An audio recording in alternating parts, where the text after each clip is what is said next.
I'm going to show you how I structure my accounts for simplicity and protection. If you're like me, you want to make sure everything is secure and easy to manage, without all the complexities that can come with organizing your finances. Stick around because I'm going to reveal exactly how I do it, and I promise there's one key insight I'll share at the end that could change the way you manage your accounts forever. Now, first things first. When it comes to structuring my accounts, simplicity is the name of the game. I used to have a bunch of accounts spread across different banks and even some investment platforms, and it was a nightmare trying to keep track of everything. I realized that simplifying it all into a few accounts, one for savings, one for business expenses, and one for investments, made everything so much easier. The beauty of this setup? It's clean, clear, and easy to monitor.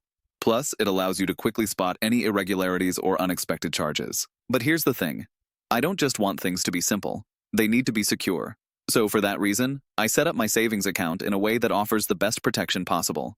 This means making sure the bank I'm using offers strong encryption and two-factor authentication.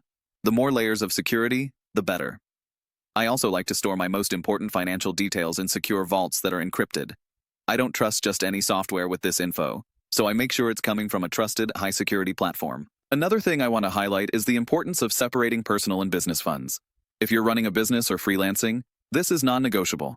You need to set up dedicated accounts for your business to avoid any mix-ups. I personally use a completely separate bank for business transactions, even though I could technically use my personal account for everything. Why?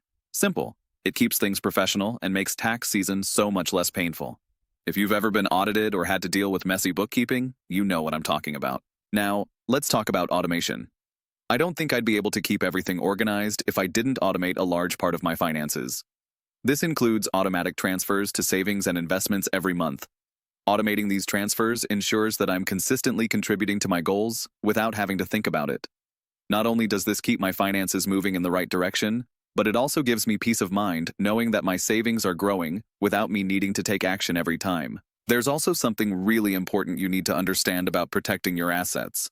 If you haven't already, you need to set up a retirement account that's in line with your long-term goals. For me, that means using a gold IRA for protection against market volatility. I know what you're thinking. Why gold? It's a hedge against inflation, and it's always been a safe bet in times of economic uncertainty. Don't make the mistake of ignoring this option just because it's different from traditional investments.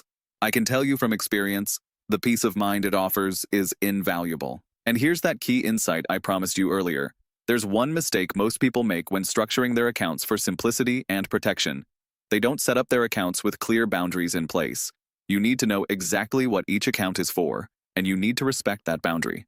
If your savings account starts to get used for random purchases or emergency expenses, it defeats the purpose of having it in the first place. By keeping these accounts separate, you reduce the risk of spending from the wrong place and maintain clarity. If you found value in this, I'd really appreciate it if you subscribed.